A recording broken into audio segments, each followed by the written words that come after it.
Kapag ganito, ang solar charge controller, pabago-bago ng reading ng voltage, ibig sabihin po, sira na ang inyong SCC or solar charge controller. Mumuray lang kasi to tsaka PWM, no?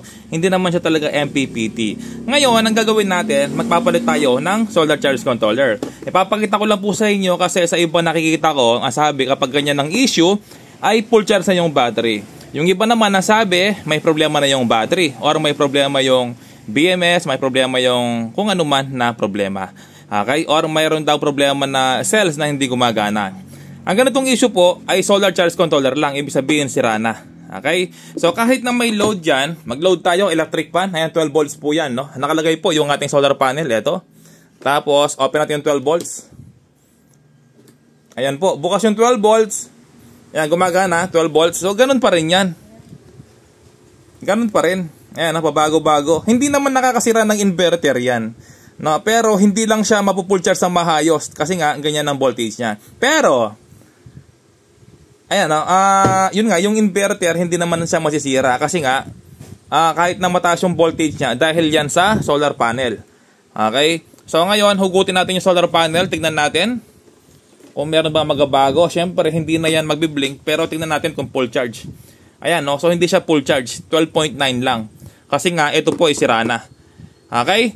So, ngayon, papalitan po natin ng bago. Walang kachong video. Ayan, no? 12.9. Ang bilis malobat, no? Kasi nga, meron tayong nakaload na 12 volts electric fan. Ito siya. Okay? Pinapakita ko lang na hindi po, sabi ng iba, no? Ayan. So, ngayon, magpapalit tayo ng bagong solar charge controller. So, ganito. Alisin ko muna to.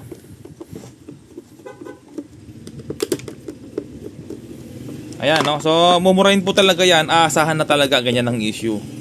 Kung gusto mong walang problema, bili kang branded or yung medyo mahal, siyempre. Mura lang yan eh. Mga 30 ampere, nasa mga 250 lang.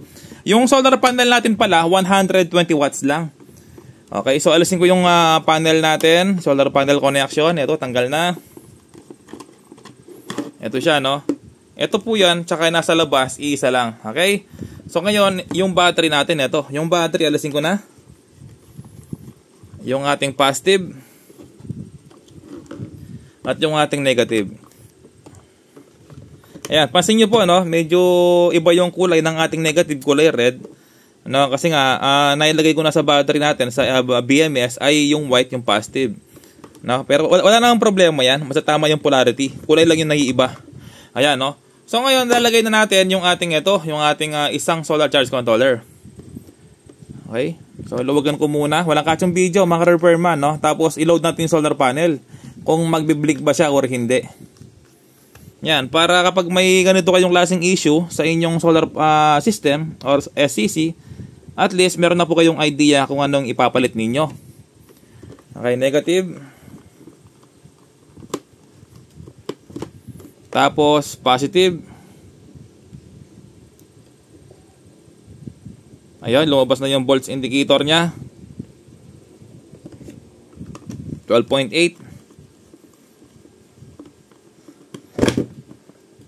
Ayan, ngayon, ikakabit ko na dito yung ating solar panel, no? Para lang mabilis po tayo. Okay, sige, lagay ko na rito. Ayan, kung ano yung pagkakalagay kanina, ganun ko na rin ibabalik. Gusto ko sana, erekta na lang dito eh. Kasi ganun lang naman yan. Pero, ikakabit ko na. Yan, tapos yung ating positive.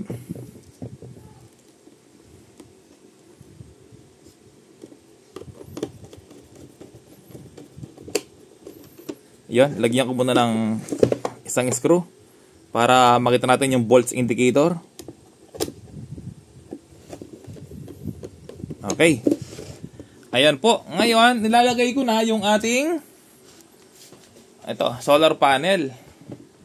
Yung panel po natin 120 watts, no?